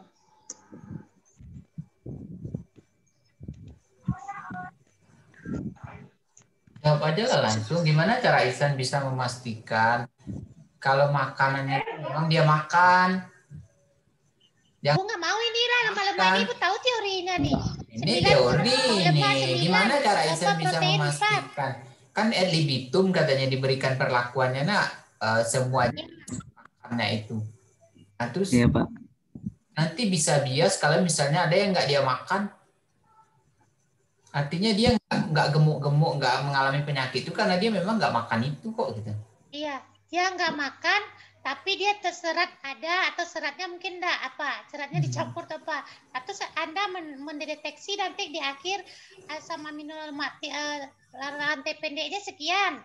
Nah tadi kan ternyata bukan karena dia bukan dia memakan, bukan karena pengaruh si serat, tapi karena dia nggak makan, makanya dia rendah ya di ujung gitu kan, di fesesnya. Nah kumaha tuh teh? Gimana itu secara ininya? Kalau dari pemberian pakan itu Bu, dalam satu hari pemberian pakan pada saat ad libitum itu dihabiskannya Bu pakan yang dikasih Ibu. Gimana tahu dia berlebih atau kekurangan? Kalau dia ternyata kekurangan makan tuh artinya juga nggak mencukupi dari kebutuhan dia kan? Ya. Nggak tahu juga kita dia itu ternyata dia nggak mengalami penyakit itu kan ya karena makanannya kurang. Karena itu Pak, dari makanan yang diberikan pada saat ad libitum itu sudah mencukupi untuk untuk kebutuhan pakan dari si micit itu satu hari Pak. Gimana tahu? Nah, terus nanti Isan tapi bukan ternyata dia saya bilang satu lagi ya, tapi ini itu untuk mengukur apa SCFA itu langsung dimasukin ke minus 80 tuh. The sample will be stored at minus. Langsung dimasukkan ke situ habis dipanen, habis diisolasi. Yang dimasukin tes ke minus 80 itu Bu, ya Bu dimasukin. Karena yang sifat SCFA ini kan sangat mudah tervolatilisasi Bu. Biar bisa terselamatkan. Itu dia. Sangat mudah kata Anda. Anda mau uji di mana? Mau ambil sampelnya, mau bedah di mana? Di ini Bu, di apa namanya? Di lab fisiologi hewan Bu. Lab fisiologi hewan Bu. Itu disimpan di mana dulu? Habis dibedah atau apa gitu? Ya kita dibedah dulu. Habis dibedah fesesnya itu belum dikeluarkan dari kaikumnya Bu. Nah terus? Baru nanti. Di tubuh. Dia udah keluar dari tubuh nih. Ya Bu. Tuh nanti langsung di tubuh disimpan dalam di tubuh botol film. Baru nanti dibawa pakai cool box Bu. Pokok hati-hati lah ya, Anda harus tahu betul lah itu ya ininya cara penghandalannya karena Ibu memang baca di sini. Bu Ayu itu jangan sampai nanti gara-gara ketidaktahuan prosedur itu nanti nilainya jadi rendah, jadi bias dia. Iya Pak. Kan di prosedur minus 80, kita nggak punya kulkas minus 80 tuh apa freezer minus 80. Iya Pak. Nah Ihsan, nah itu aja. Nah kan seperti dibilang kerjaan Anda bagus. Ini mungkin apa cuma ketika di handle-nya tidak benar, dia riskan ini. Bisa aneh datanya nanti. Iya betul. Bisa membimbing ke kesimpulan yang salah nanti. Iya. Kayak bekerja dengan enzim, bekerja dengan hormon atau apa itu kayak itu harus dibawa misalnya di suhu 4 derajat atau apa kan gitu tuh. Jadi pandai-pandai lah ya. Itu mungkin lebih matang nanti perencanaannya. Oke, terima kasih Pak Efrizal, itu mungkin yang bisa saya tanyakan. Pak Efrizal sholat? Oh enggak. Thank you Bu Ayu. You're welcome. For your suggestion, for your question. Thank you. Ihsan. Iya Pak. Kita masih bisa lanjutkan ya? Masih Pak. Oke, terakhir saya yang akan bertanya lagi sebagai moderator juga sebagai penanya ya, tapi dalam bahasa Indonesia saja ya. Boleh Pak. Lebih ini. Ihsan, saya tertarik dengan pertanyaan sebelumnya juga ya. baik dari Pak Antoni maupun dari Bu Ayu. Ini Ihsan ada tampilkan ini tadi masalah pemberian pakan secara ad libitum. Ya. Ya, Pak. Tapi di sini Ihsan pakai ini persentase. Ini yang mana yang benar ini? Persentase. 4 sampai dengan 5% yang baru Ihsan tampilkan tadi. Dan tadi yang terakhir Ihsan tampilkan pemberian makanan. Yang ini, Pak. Yang ini, Pak. Terus ini. Ini saya lihat ini kan ada nih, yang Ihsan tampilkan ini standar 4 sampai dengan 5%. Pemberian pakannya 4 sampai dengan 5% ya dari bobot tubuh. Ya, ini yang Ihsan ini tampilkan ini nih. Iya, Pak.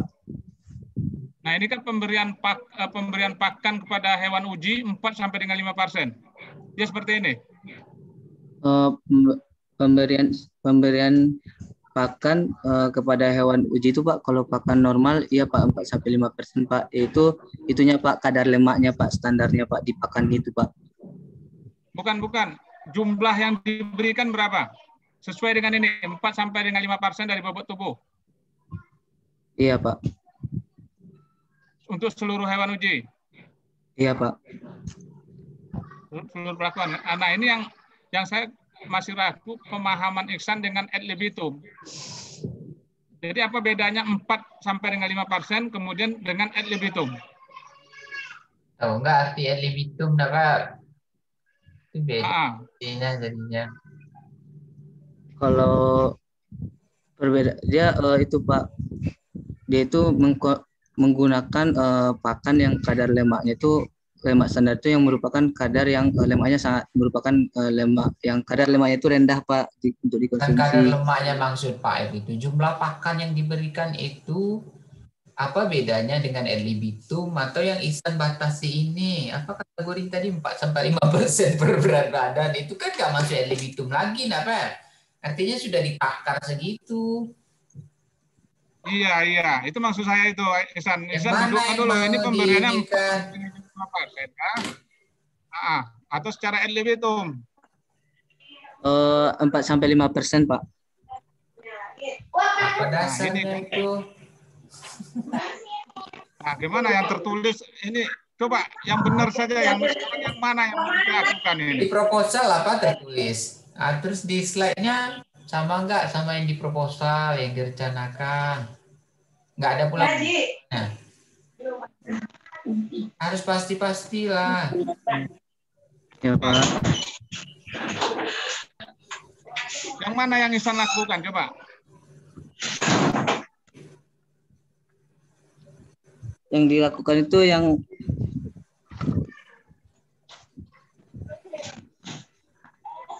4 sampai 5% atau secara ad libitum? Oh, ya. Dua itu aja pilihannya mana? Ad libitum, Pak. Nah, sekarang ad libitum itu paham nggak, Ihsan? Apa maksudnya ad libitum itu? Bagaimana teknik memberikan ad libitum?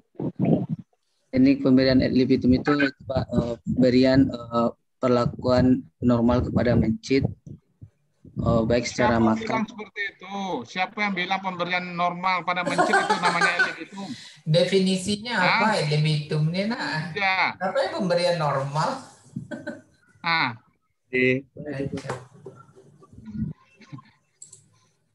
ini masalahnya nggak duduk nih sana. Ya, Pak. Apa ya? Paham nggak sekarang? Saya tanya dulu, paham nggak pemberian saya ad libitum itu? Oh, belum, Pak. Oke. Bagus Ihsan menjawab seperti itu lagi. Pada nggak tahu kan? Apa menjawab asal-asal Pengarang aja nanti dah, Pak. Iya. Nah, jadi Ihsan gini. Kalau Ihsan memberi pakan itu secara ad libitum, itu Ihsan harus mengamati hewan ujinya. Artinya Ihsan akan memberi makan sampai dia tidak mau makan lagi. Seberapa saja. Misalnya kalau dia habis 1 kilo dia masih mau makan, Ihsan tambah lagi. Begitulah cara ad libitum itu. Kalau umpamanya 4 sampai 5% dari bobot tubuh kan jelas takarannya kan? Ya, Pak. Tapi kalau secara ad libitum, Ihsan harus mengamati dari semua hewan uji itu. Jadi setiap kandang yang diberi makan itu harus diberi sampai dia tidak mau makan. Baru kita hentikan makanannya. Nggak boleh pula Maka, itu. Hah? Nggak boleh pula itu dipaksa-paksa gitu. Di apa itu ada etikanya. Itu kalau yang ad libitum itu seperti itu. Nah, jadi Ihsan itu harus melihat mencit itu. Kalau umpamanya 1 kilo dia masih kurang, masih mau makan, ditambah lagi. Jadi kita nggak tahu takarannya sampai hewan uji itu berhenti dia makan.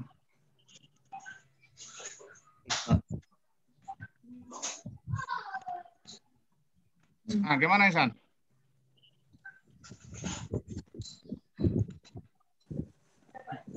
Nah, jadi Ihsan nggak bisa letakkan saja di tempat apa piringnya itu, akan ada tempat wadah makanannya itu kan, lalu Ihsan pergi, nggak boleh. Ditunggu Ihsan sampai pastikan sampai selesai. Kalau masih kurang, tambah lagi.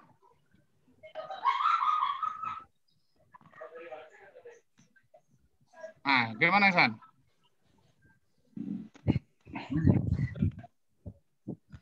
Nah, beda dengan yang ditakar ini. Kalau ditakar ini memang kita kasih 4-5%.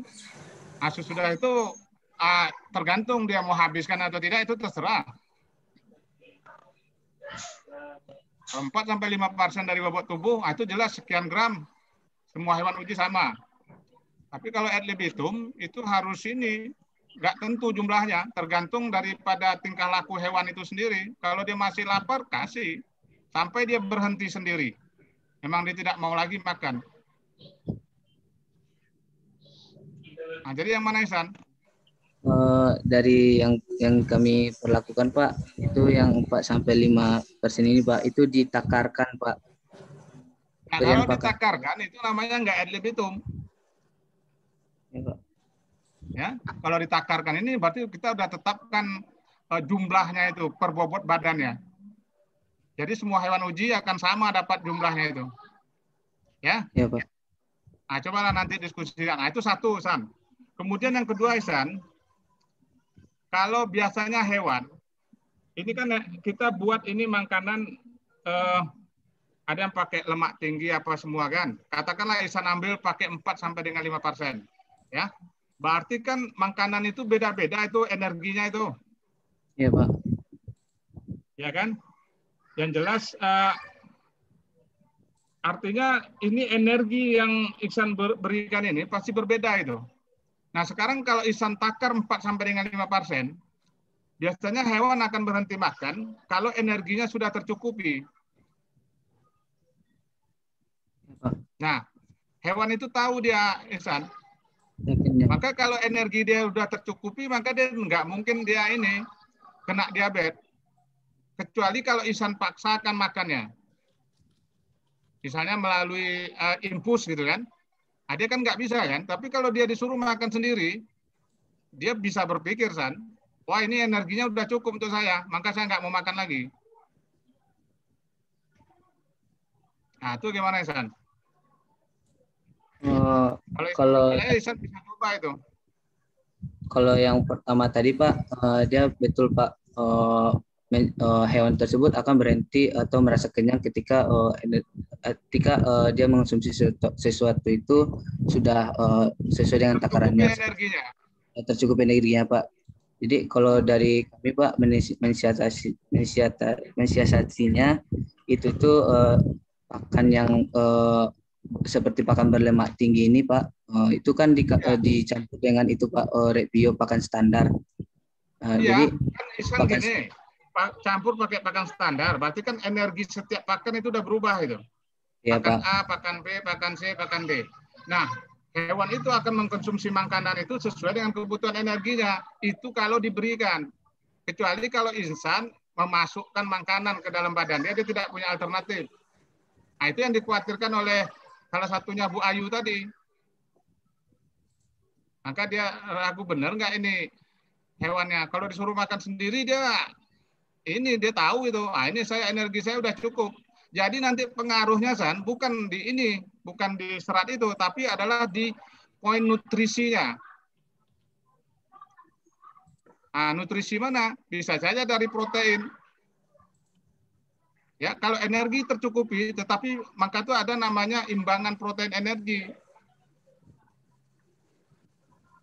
Maka itu makanan itu harus dulu kita tahu berapa kebutuhan protein yang di ininya. Proteinnya sama enggak? Iksan juga pasti beda itu kan?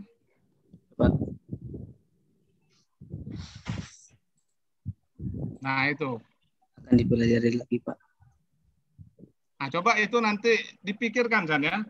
Nah, jadi nanti pengaruhnya bukan karena seratnya. Kemudian saya mau tanya lagi San. Kalau serat, tadi serat dari sebelum-sebelumnya juga mereka bilang serat ya. Kan dari ini yang paling penting kan serat ya. Ya San?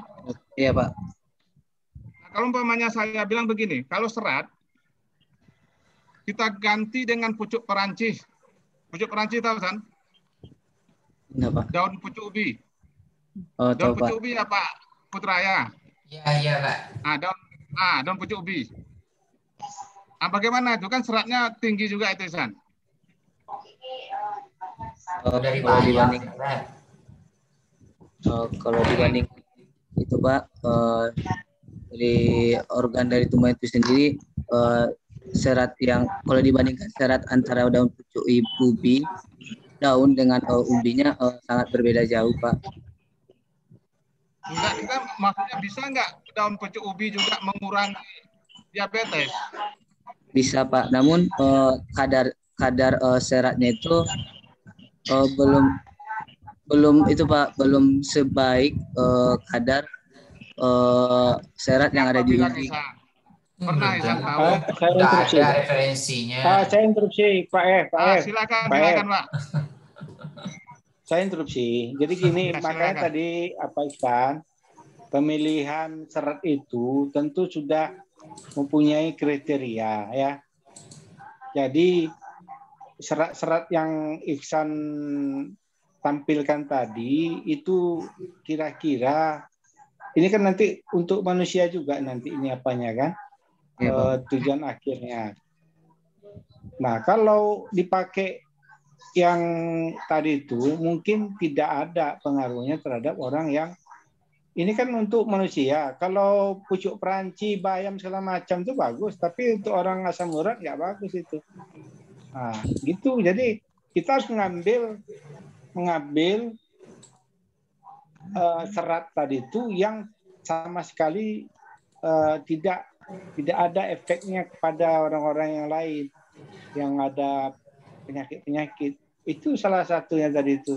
Macam bengkuang, nggak ada pengaruhnya. Siapapun yang sakit apapun pasti bagus itu.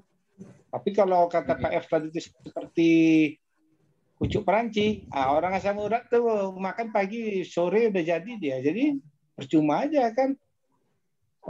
Apanya bagus, dietnya bagus, tapi langsung orangnya sakit. Nah itu jadi disitulah boleh saja, cuma harus ada pertimbangan lain. Makanya dari awal saya tanya tadi itu. Ya.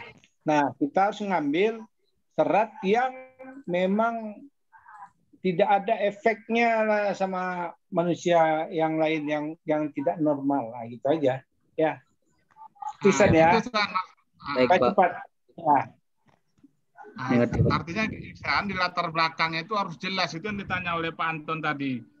Kenapa harus menggunakan 4 serat itu? Nah itu harus dijelaskan betul di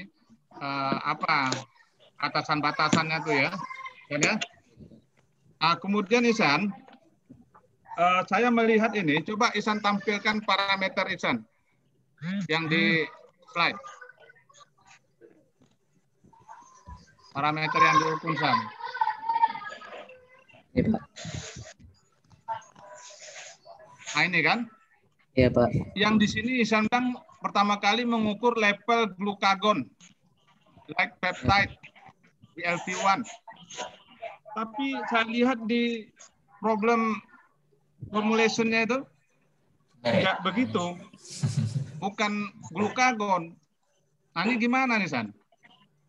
Tapi justru ada pro-glukagon. Nah, jadi yang mana yang benar ini?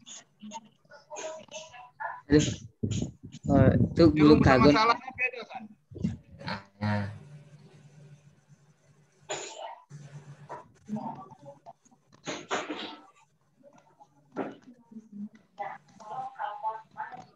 Ini Pak.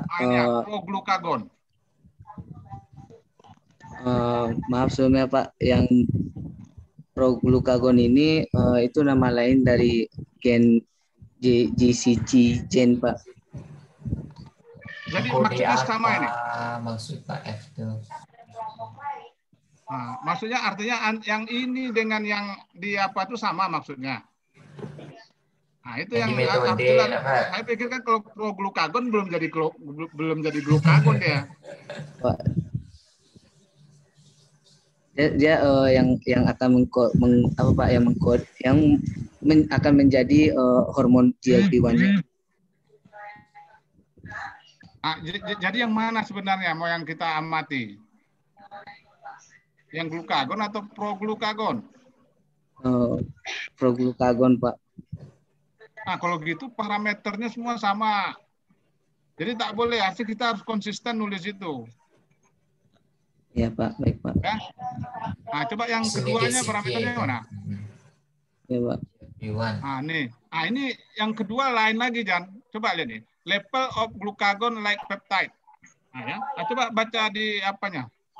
Ini Pak. Rumusan masalah.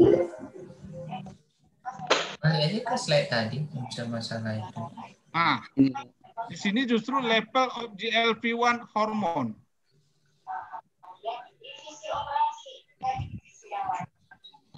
Dia ini Pak. Dia yang dilihat, mau diuji itu Pak, level hormon GLP-1. Yang namanya ini yang mau diukur itu yang mana dulu? Nah itu dulu. Beda dengan metode kerja. Yang mau diukur kadar hormon GLP-1-nya Pak. Nah berarti ini parameternya. Berarti kita mau mengukur level of GLP-1 hormon itu. Iya Pak. Nah bagaimana cara ini? Itu prosedur kerja. Ya. Baik. Nah, jadi jangan salah-salah ya. Baik, akan diperbaiki Pak. Nah, kemudian ada lagi yang yang masih saya ragu, ini juga terkait dengan tadi kita gunakan berapa 8 kali ya, 8 replikasi ya. Pak Anton bilang 4 replikasi cukup. Habis itu 8 replikasi. Pak, yang bisa saya tanyakan bukan itunya. Yang saya mau tanyakan, sekarang kan kita mau ambil data, misalnya katakanlah data yang ini proglukagon gen, misalnya yang tadi itu lah, misalnya level GLP-1 hormon itu dari berapa sampel? Nah dari parameter yang kita amati itu kan berarti kan pengambilan darah itu. Iya Pak. Ya kan? Nah kalau umpamanya 6 kali 8 berapa? 8 mencit doang. 8 mencit Pak. Nah, kalau dalam pemikiran saya berarti untuk mengukur hormon ini ya sebanyak itu. Iya. Nah, sekarang kenyataannya berapa hewan uji yang digunakan untuk pengukuran hormon itu misalnya?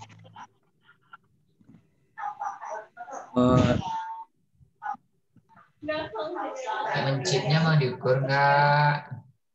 Nah, kalau tadi kan 6 kali 8 banyak gitu ya. Diukur semua Pak. Tadi menjelaskan sama Pak Anton katanya mau digabung aja semuanya jadi satu. Nah, lebih parah lagi.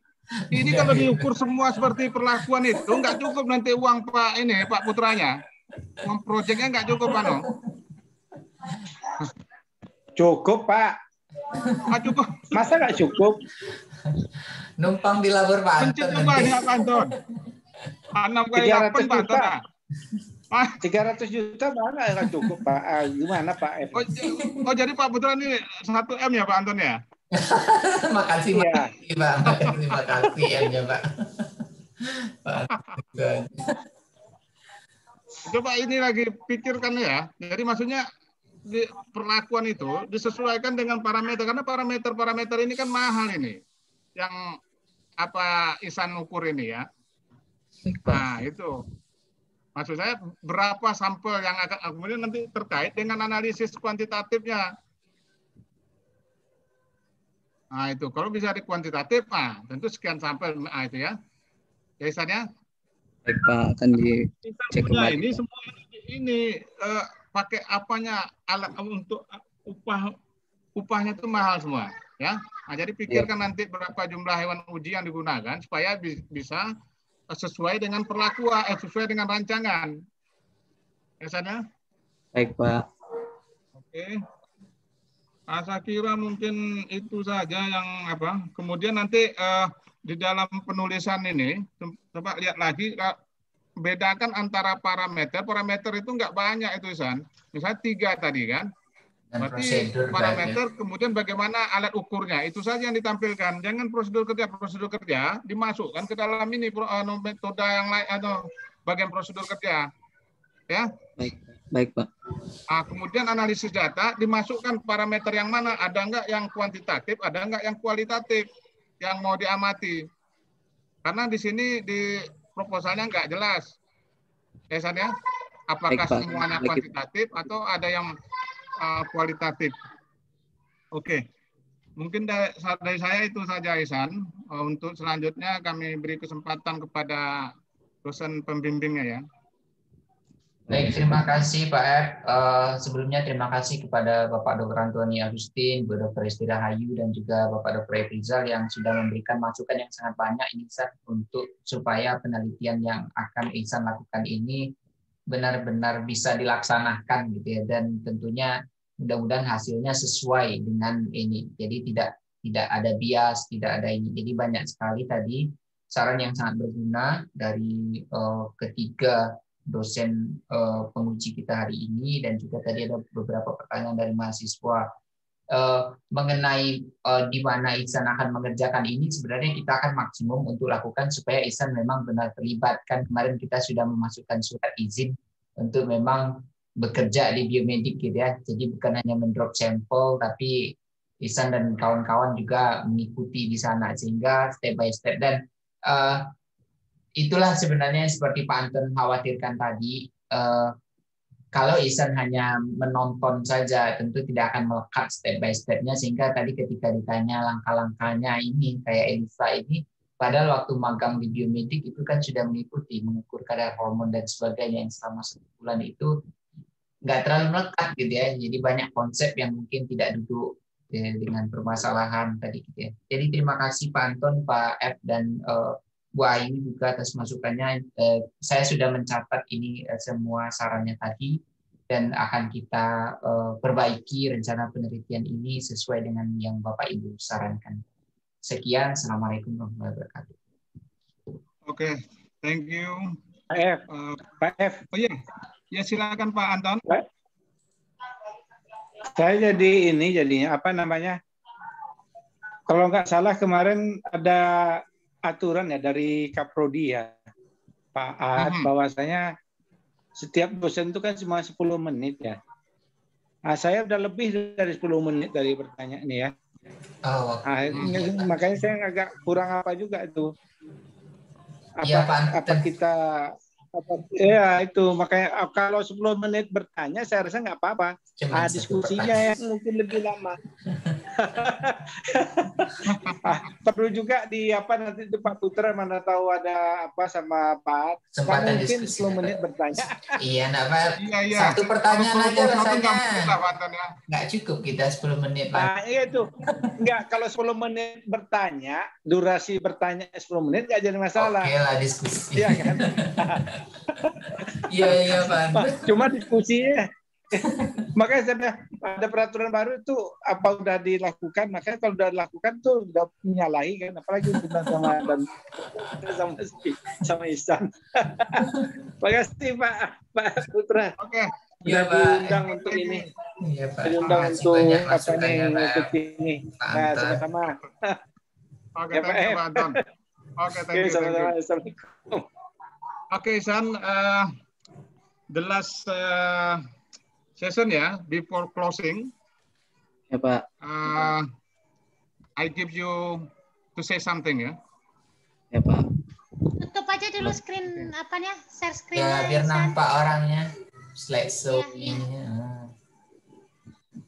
Sebelumnya terima kasih kepada Bapak moderator dan tentunya terima kasih juga kepada Bapak Bapak Ibu penguji dan Bapak pembimbing tentunya yang sudah memberikan saran kritikan serta tentunya sebagai dorongan bagi saya untuk lebih giat belajar lagi untuk kebaikan penelitian ini, dan untuk saran-saran dan masukan yang sudah diberikan akan segera didiskusikan dan diperbaiki tentunya. Dan terima kasih juga kepada para audiens yang sudah menghadiri seminar proposal saya ini, Pak. Sekian saja, Pak. Okay, ladies and gentlemen, finally we are come to the last agenda. We would like to say thank you again for the presenter and all audience for active participant. So thank you for your attention. We say Alhamdulillah ya. See you later.